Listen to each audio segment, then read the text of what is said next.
bagaimana menghadirkan pendidikan tinggi di Indonesia yang bermutu, tapi juga terjangkau. Dan yang ketiga, berkeadilan.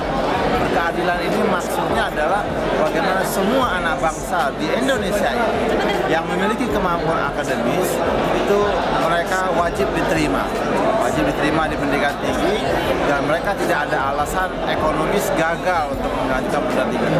Jadi kalau sudah masuk itu bisa selesai dan tidak boleh mereka terlepas dari perguruan tinggi karena alasan ekonomis. Ini yang kita coba perjuangkan dalam pendidikan tinggi kita. Yang kedua, bagaimana merumuskan pendidikan tinggi yang bermutu. Ini prosesnya itu kita sudah coba perjuangkan adanya lembaga akreditasi, ya. Jadi untuk melahirkan setiap prodi itu diagregasi dulu. Yang mengakreditasi juga lembaga-lembaga profesional. Kemudian ketika sudah jadi ada lembaga pelayanannya, ya, sehingga dengan demikian diharapkan setiap prodi yang ada, pendidikan tinggi yang ada ini betul-betul bisa dibantu untuk melahirkan pendidikan yang bermutu.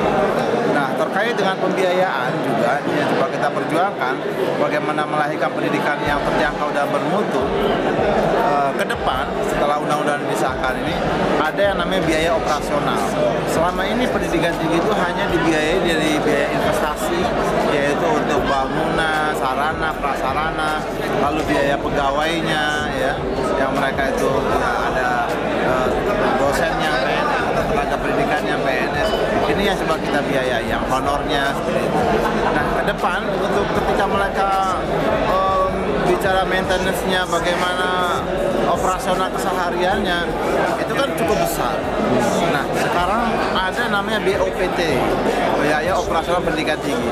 Ini juga masuk, sehingga dengan yang selama ini biaya operasional itu mereka ambil lewat mahasiswa, ya, sehingga terjadi ketika pendidikan tingginya makin standarnya makin tinggi dan memerlukan operasional makin besar, akhirnya membengkak biaya SPP-nya. Nah, dengan di supportnya dengan biaya operasional, maka tidak ada alasan buat pendidikan tinggi itu untuk mengambil biaya dari mahasiswa. Makanya kita tekankan di pasal-pasal ini bahwa mahasiswa ketika sudah diterima di pendidikan tinggi, yang mana prosesnya tidak ada proses komersialisasi, kemudian ketika mereka sudah masuk diterima secara akademis dan wajib diterima, itu mereka membayar semampunya.